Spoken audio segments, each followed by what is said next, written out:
Doncs anem amb el nostre Cover Podium.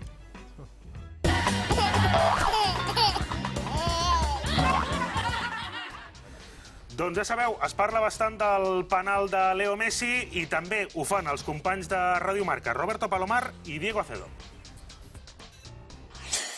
A mí me parece que el penalti es un espectáculo, la forma de tirarlo no estamos habituados, no es normal tirar un penalti así, pero que creo que sobra absolutamente, ganando 3-1, dándole el baño que le estaba dando el Barça al Celta, me parece más una acción humillante que genial. Me parece una falta de respeto porque son el mejor equipo del mundo y yo creo que esas cosas le sobran y no hace falta, vamos, vacilar al rival de esa manera. Doncs respostes a marca.com. Anem amb la segona posició, que és per un amic, un habitual d'aquesta tertúlia, Federico Jiménez Los Santos.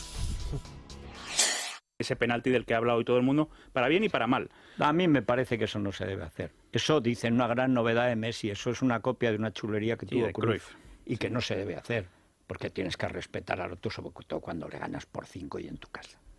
Pero ya es la segunda vez, es que Neymar lo hace habitualmente, esa cosa de reírse de los pobres y tal. Pero bueno, allá ellos que van a ir al infierno. Ellos que van a ir al infierno. Vull dir, aquest senyor s'està tornant boig. I per tancar amb la primera posició, anem al xiringuito perquè ja tenim un personatge, Tomás Roncero. Jo el veig una mica trist. Pero está claro que Messi asume su condición de falla penaltis y ha buscado un subterfugio para no volver a pifiarla, porque él sabe que lo que tira normalmente lo falla. Dice, bueno, pues yo se la doy a otro, pues la que la voy a fallar, pues se la doy a otro. Segundo, es totalmente ilegal, lo cual me encanta que los culés estén orgullosos y felices de enaltecer una ilegalidad.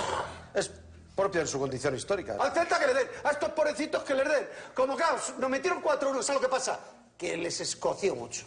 4 le metieron en Malaídos a los Globetrotters. ¿Y qué pasa? Que ellos como son así, mira, el otro se la pasa por arriba, el Neymar, y se pone a bailar con el 6-1. Claro, bailaba porque era el gol de la victoria. Que viven obsesionados con el Real Madrid. No saben disfrutar de su... Ya está, estos son así. Vale. Eso, entre otras cosas, lo hacen porque ayer Cristiano se pone por delante de Luis Suárez en su lucha por el pichichi. Y como los tres amiguitos... Que empiecen ahí los tres coleguitas del barrio, están siempre juntos para todo. Oye, Luis, tranquilo, te vamos a ayudar, porque somos muy guays y nos queremos mucho todos. Doncs la primera posició per Tomás Roncero li va durar poc al Pichichi a Cristiano Ronaldo.